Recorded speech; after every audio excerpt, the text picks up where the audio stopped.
نحمده ونصلي ونسلم على رسوله الكريم أما بعد فأعوذ بالله من الشيطان الرجيم بسم الله الرحمن الرحيم أياما معدودات فمن كان منكم مريضا أو على سفر فعدة من أيام أخر وعلى الذين يطيقونه فدية طعام مسكين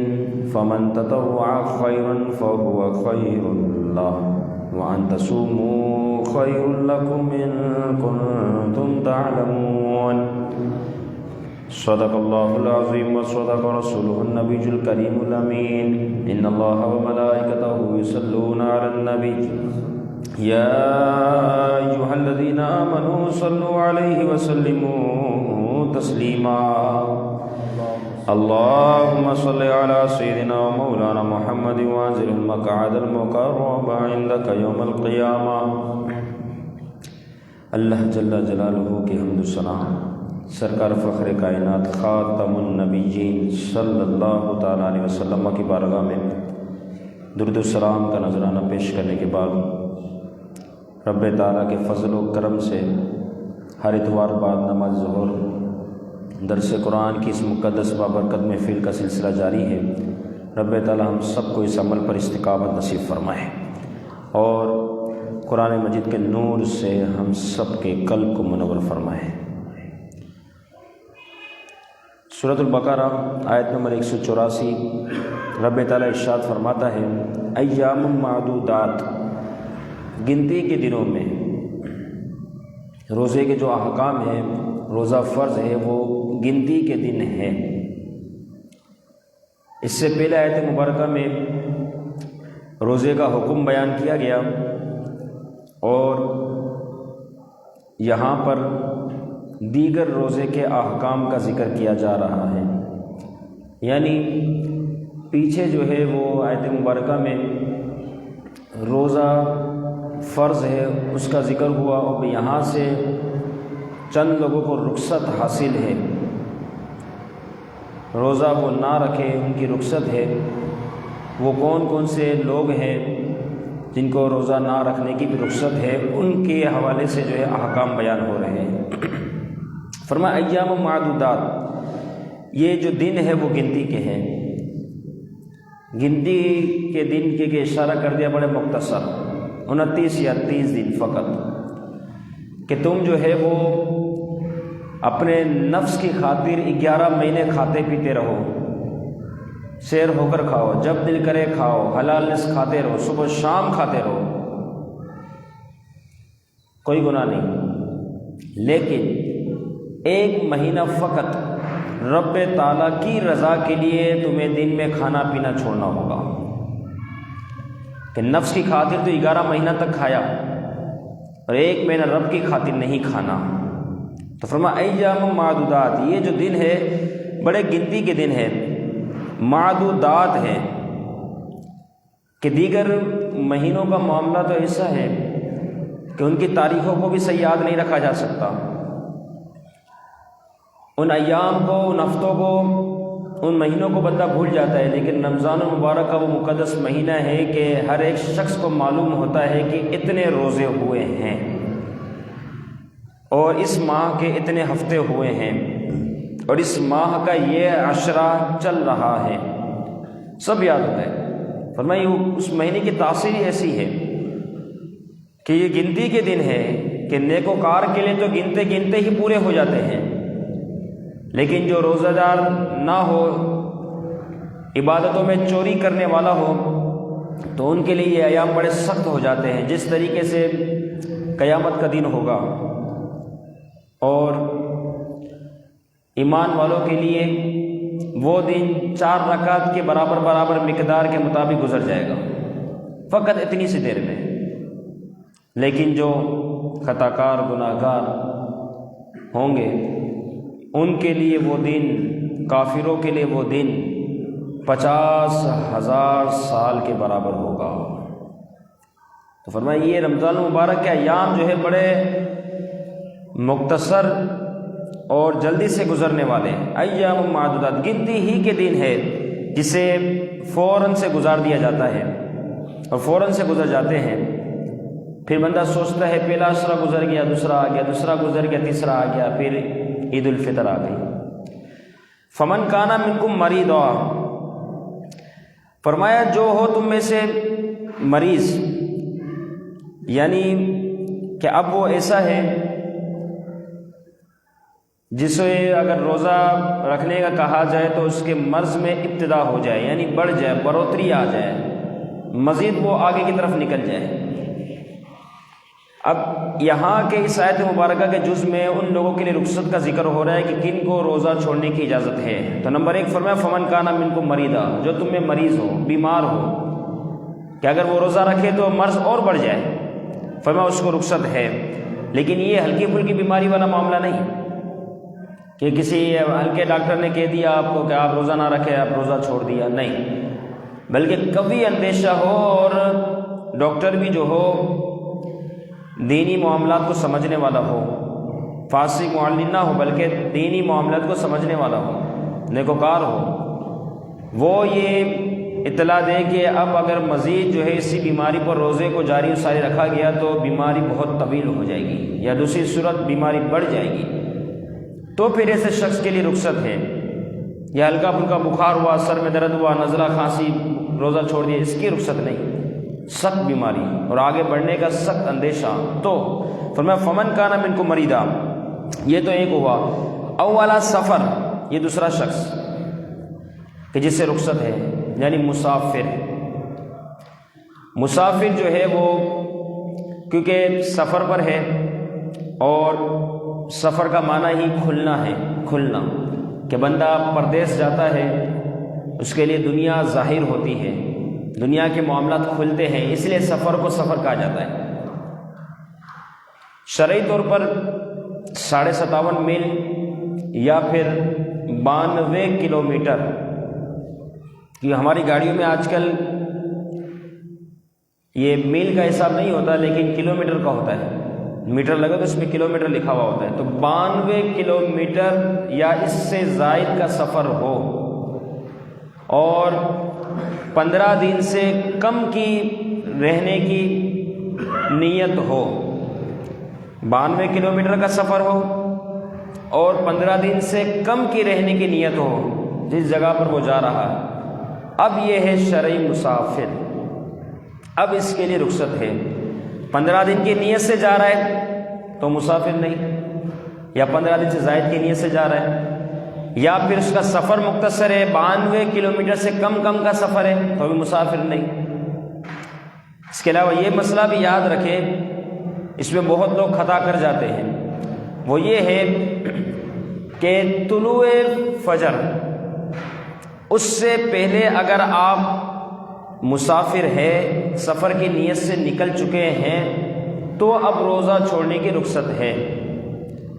اگر طلوع فجر کے بعد آپ مسافر بننے والے ہیں اب کوئی رخصت نہیں۔ طلوع فجر کے بعد اگر مسافر آپ کو بننا ہے، کسی جگہ جانا ہے، 92 کلومیٹر سے زائد کا سفر کرنا ہے، وہاں پر 15 دن سے کم آپ کو رہنا ہے، تو یہ اس دن کے لیے رخصت نہیں آپ کو۔ وجہ یہ ہے کہ طلوع فجر جب ہوئی اس وقت تو آپ مسافر تھے نہیں، جب مسافر نہیں تھے تو رخصت تو ہوئی نہ، جب رخصت نہ ہوئی تو روزہ کیوں چھوڑا؟ ہاں اگر طلوع فجر سے پہلے کا معاملہ ہے تو چونکہ طلوع فجر سے پہلے ہی مسافر بندہ بن گیا، گھر سے نکل پڑا، اب یہ سے گھر سے چل پڑا، یہ چلنے کے ساتھ ہی چونکہ اب اس پہ مسافر کے احکام لگ گئے، اب اگر یہ روزہ نہ رکھے تو بعد میں اس کی قضا کر سکتا ہے۔ لیکن کوئی ویسے ہی اگر طلوع فجر کے بعد نکلتا ہے تو وہ اس دن کا روزہ ہر حال میں رکھ کے پھر نکلے گا۔ تو اس میں جو ہے بے شمار لوگ خطا کر جاتے ہیں، بہرحال اس کا تعلق اسی سے ہے۔ اور یہاں پر جو ہے وہ مریض اور مسافر دو باتوں کا ذکر ہوا ہے۔ مریض جو ہے وہ مطلق مرض میں روزہ نہیں چھوڑ سکتا، جیسے میں نے عرض کیا کہ جب تک مرض بننے کا کبھی اندیشہ نہ ہو، جبکہ سفر کرنے والا مسافر تو بس شرعی سفر کی نیت کرے گا، روزے کی رخصت مل جائے گی اس کو۔ دونوں کے مابین یہ بھی فرق ہے کہ مریض کو تو مرض بڑھنے کا اندیشہ ہو تو وہ، یا پھر بہت زیادہ مرض قوی ہو تو اس میں رخصت ہے، لیکن سفر کے لیے تو چاہے وہاں سفر میں نقصان پہنچنے کا اندیشہ ہو یا نہ ہو، بس شرعی سفر ہونا چاہیے، اسے رخصت حاصل ہے۔ تو سفر کے حوالے سے یہ بہرحال معاملہ ہے۔ تو فرمایا فمن کان منکم مریضا او علی سفر، جو ہو مریض یا سفر پر ہو، یہ سفر پر کے بھی اشارہ کر دیا کہ سفر میں ہونا ضروری ہے۔ صبح صادق کے وقت، طلوع فجر کے وقت صبح ہو تو اس وقت سفر پر ہو، یہ نہ بعد میں جانا ہے، بعد والے کا اعتبار نہیں ہے اس روزے پر۔ فعدۃ من ایام اخر، تو وہ گنتی پوری کرے دوسرے دنوں میں۔ اب وہ کیا کرے کہ جیسے اس کا سفر ختم ہو، وطن کو لوٹ آئے، یا جس جگہ پہ جا رہا ہے وہاں 15 دن کی نیت کر لے۔ جیسے ہی صحیح ہوا، سفر سے فارغ ہوا، بیمار تندرست ہوا، اب اس پر لازم ہے روزے کی قضا شروع کر دے۔ اگر روزے کی قضا نہ کی تو چونکہ وقت تو ہے اس کے پاس تو بعد میں کر لے گا، لیکن اگر وقت نہ ہو، مثال کے طور پر 15 روزے اس کے رہ گئے، اب 15 روزے رہنے کے بعد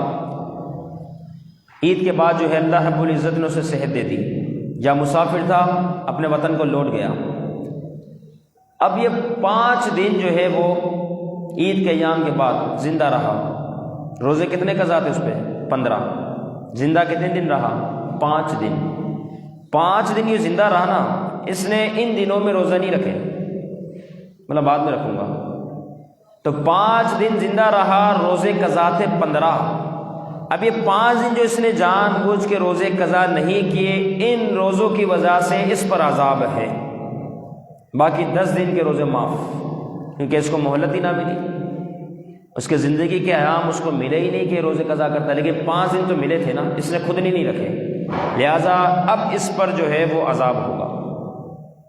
لہٰذا جیسے ہی قضا کا معاملہ ہو، بندے کو چاہیے فوراً اس کو پورا کرے، کیونکہ زندگی کا اس حوالے سے کوئی بھروسہ نہیں کہ کتنے دن ہمارے شب و روز باقی رہے گی، کچھ پتہ نہیں۔ فرمایا فعدۃ من ایام اخر، کہ وہ جو ہے اب ان گنتی کو پورا کرے دوسرے دنوں میں۔ وعلی الذین یطیقونہ، اور ان لوگوں پر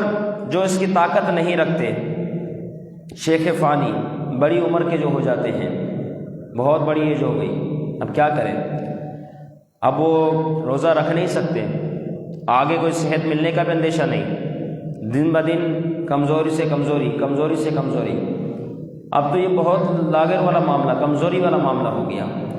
تو فرمایا ایسے شخص کے لیے جو ہے حکم یہ ہے فدیہ طعام مسکین، ایک مسکین کا کھانا اسے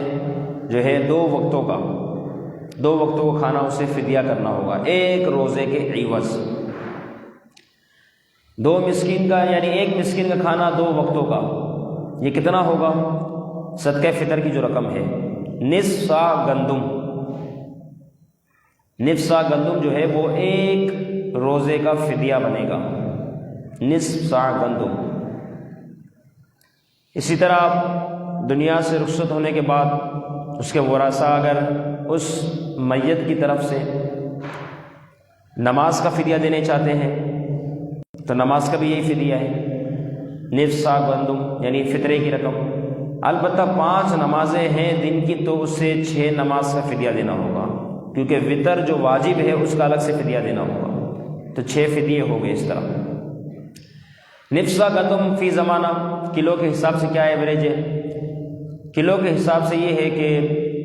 2 کلو میں 80 گرام کم، 2 کلو میں 80 گرام کم، یہ ہے نصف سا کا وزن۔ نصف سا یعنی آدھا سا، پورا سا تو وہ جو ہے 4 کلو میں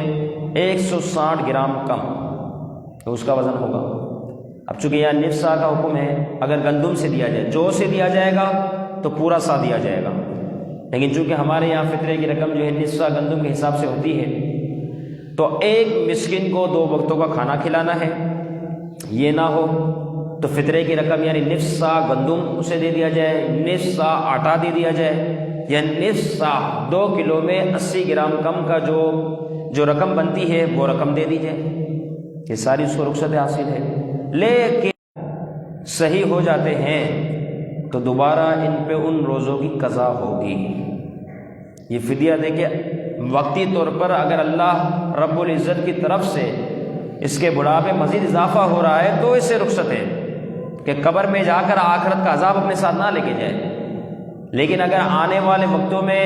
یہ بڑی عمر کا جو ضعیف العمر شخص ہے، اگر اللہ رب العزت اسے صحت دے دے تو پھر